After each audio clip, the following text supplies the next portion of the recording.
Heureux Joschka Fischer, en phase avec son opinion venue contester Donald Rumsfeld, tandis que partout en Europe se fait de plus en plus entendre le cri des anti-guerres.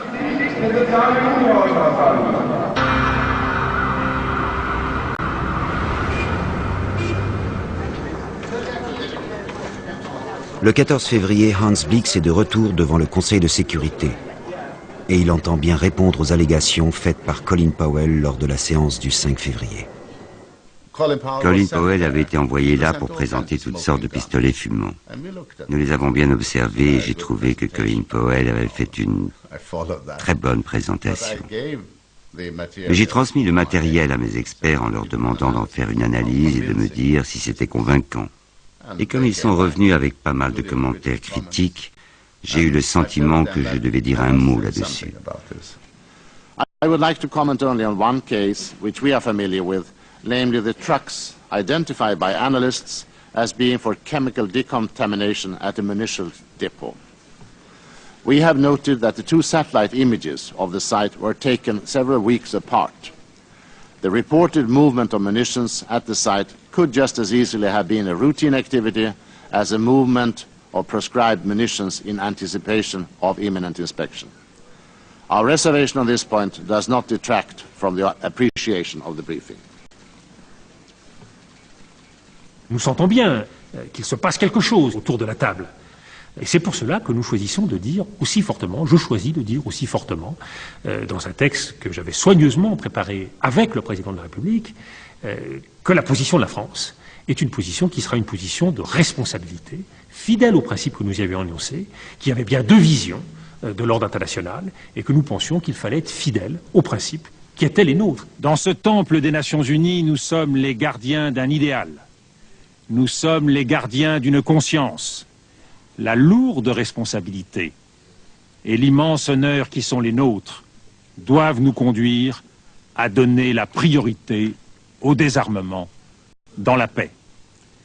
Et c'est un vieux pays, la France d'un vieux continent comme le mien, l'Europe, qui vous le dit aujourd'hui, qui a connu les guerres, l'occupation, la barbarie, un pays qui n'oublie pas et qui sait tout ce qu'il doit aux combattants de la liberté venus d'Amérique et d'ailleurs, et qui pourtant n'a cessé de se tenir debout face à l'histoire et devant les hommes. Fidèle à ses valeurs, il veut agir résolument avec tous les membres de la communauté internationale. Il croit en notre capacité à construire ensemble un monde meilleur. Je vous remercie, Monsieur le Président. À l'ONU, le personnel des délégations n'a jamais pour habitude d'applaudir. Mais ce jour-là, oui. Dominique a fait un très bon discours pour lequel il méritait d'être applaudi.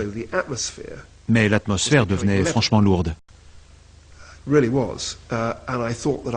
Alors je me suis dit qu'il fallait que je trouve une sorte de bon mot pour tenter d'alléger l'atmosphère. Mr.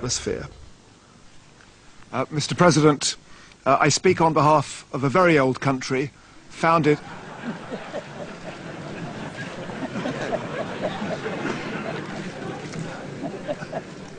founded in 1066 by the French.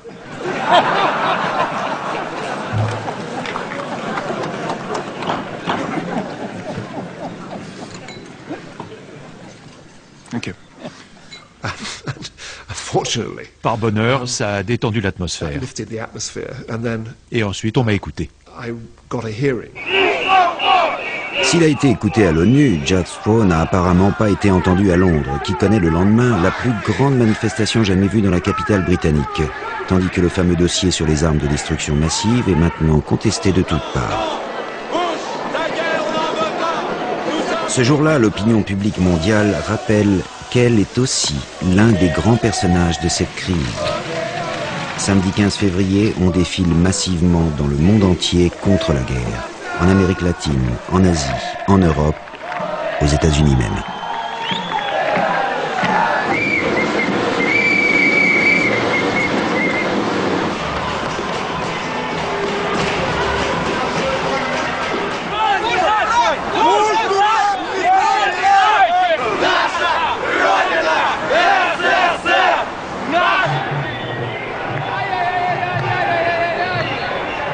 Devant un tel déferlement populaire, les alliés des Américains ne peuvent pas aller plus loin sans un mandat de l'ONU. Autrement dit, une nouvelle résolution. Blair voulait une résolution. Howard en Australie en voulait une. Aznar en Espagne disait en vouloir une. Et je crois que Berlusconi disait la même chose. Les dirigeants étrangers étaient nombreux à dire aux Américains, il nous faut une deuxième résolution. Ou tout au moins, il faut qu'on nous voie essayer d'en obtenir une. Les États-Unis n'étaient pas partants pour une deuxième résolution. Mais plusieurs de nos amis, notamment les Britanniques, mais aussi les Australiens et quelques autres, estimaient qu'une deuxième résolution ferait une nouvelle fois la démonstration de la volonté du Conseil de sécurité.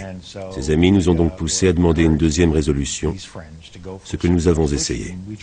On n'a aucune raison de revenir devant le Conseil de sécurité, puisque le rapport même des inspecteurs, qui est censé être le fondement qui doit permettre, en cas de crise, de constater le manquement, eh bien, n'est pas là. Il n'y a pas de légitimité à revenir devant le Conseil de sécurité pour une deuxième résolution, puisque les choses progressent comme prévu par la résolution 1441.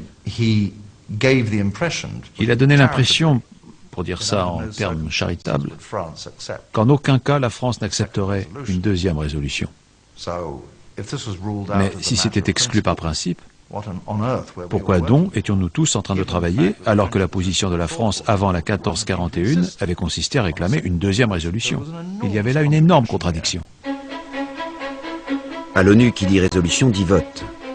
Craignant d'être mis au pied du mur par les Américains, le président français Jacques Chirac envoie le 21 février à la Maison-Blanche son ambassadeur, Jean-David Lévite. Il y rencontre Stephen Adlai, le numéro 2 du Conseil national de sécurité.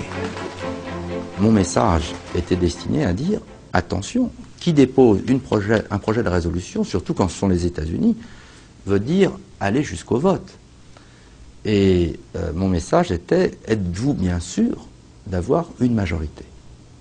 Parce que le pire pour les États-Unis, ce serait de déposer un projet de résolution autorisant le recours automatique à la force et de se retrouver, en quelque sorte, à demander la permission d'aller à la guerre avec en face une majorité qui dit non.